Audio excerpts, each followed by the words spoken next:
நடிகர் விஜய் அவர்கள் நடத்திய கூட்ட நெரிசல் ஏற்பட்டு உயிரிழந்தவர்களுடைய வழக்கை தற்போது வரை காவல்துறை விசாரித்துட்டு வந்தாங்க.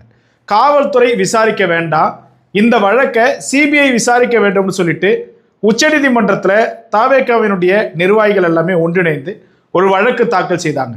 இந்த வழக்கை விசாரித்த உச்சநீதிமன்ற நீதிபதி என்ன சொல்லியிருக்கிறாங்கன்னாக்க, இந்த வழக்கை காவல்துறையிடமிருந்து சிபிஐ கிட்ட நாங்கள் ஒப்படைக்கிறோம்.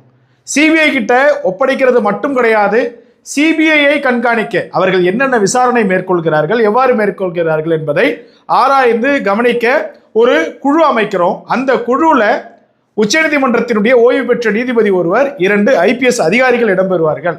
அவர்கள் சிபிஐ விசாரிக்கக்கூடிய விசாரணையை முதற்கட்டமாக கொண்டு அந்த விசாரணையின் அடிப்படையிலே அத்துணை தகவல்களையுமே நீதிமன்றத்துக்கு வழங்கணும்னு சொல்லிட்டு இந்த தீர்ப்பை தற்போதைக்கு கொடுத்திருக்கிறாங்க. மேலும் தமிழக அரசின் சார்பாக SIT குழு அமைச்சாங்க இல்லைங்களா, அவங்க விசாரிக்க கூடாது அப்படின்னு சொல்லிட்டு இன்னைக்கு உச்சநீதிமன்றம் இந்த தீர்ப்பு கொடுத்திருக்குது. இதை பாட்டாளி மக்கள் கட்சியினுடைய தலைவர் திரு அன்புமணி ராமதாஸ் அவர்கள் முழுமையாக வரவேற்றிருக்கிறார்.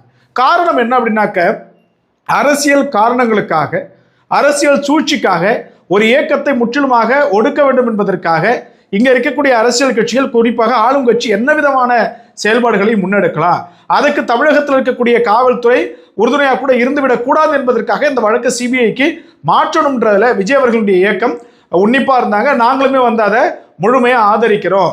சிபிஐ முழுமையாக விசாரித்து என்ன நடந்தது என்பதை மக்கள் மத்தியில் கொண்டு வர வேண்டும். மக்கள் மத்தியில் இருக்கக்கூடிய அந்த நல் எண்ணத்தை இங்க இருக்கக்கூடிய அரசியல்வாதிகள், அரசியல் சூழ்ச்சியாளர்கள் முறியடிக்கலாம் என்று நினைத்து கொண்டிருக்கக்கூடிய தருணத்தில் என்ன நடந்தது என்பதை முழுமையாக வெளிப்படையாக மக்கள் மத்தியில் தெரிவிக்க வேண்டும் என்று சொல்லிட்டு பாட்டாளி மக்கள் கட்சியினுடைய தலைவர் திரு அன்புமணி ராமதாஸ் அவர்கள் அறிக்கையுமே வெளியிட்டிருக்கிறாங்க. இந்த வழக்கு என்பது மிக முக்கியமான ஒன்று. இப்போ நம்ம ஒரு இயக்கத்தில் பயணிக்கிறோம், ஏன் விஜய் அவர்களை பற்றி பேசணும் அப்படின்றதுக்காக கடந்து போகாம ஏன் அதை பேசுகிறோம் அப்படின்னாக்க, இது மாதிரியான விஷயங்கள் இனி நடக்கக்கூடாது, எந்த அரசியல் கட்சியினுடைய கூட்டத்திலுமே நடக்கக்கூடாது. என்ன காரணம்? ஒருவேளை இந்த கட்சியின் மீது தவறு இருந்ததுன்னா அதை அடுத்த கட்டமா திருத்திக்கணும், இல்லை மாற்று கட்சியினர் செய்த சரியா இருந்தால் அவர்களுக்கு உரிய தண்டனை கொடுக்கும் என்பதில் இந்த விடயம் என்பது உச்சநீதிமன்றம் கொடுத்திருக்கக்கூடிய தீர்ப்பின் அடிப்படையில் முழுமையாக நம்பகத்தன்மையாக மாறி இருக்குது. சிபிஐனுடைய விசாரணை துரிதப்பட்டு விரைவில் அதற்கான அந்த விசாரணையினுடைய அறிக்கையை நீதிமன்றத்தை தாக்கல் செய்ய இருக்காங்க. பொறுத்திருந்து பார்ப்போம், உண்மை நிச்சயம் வெளிவந்தே தீரும்.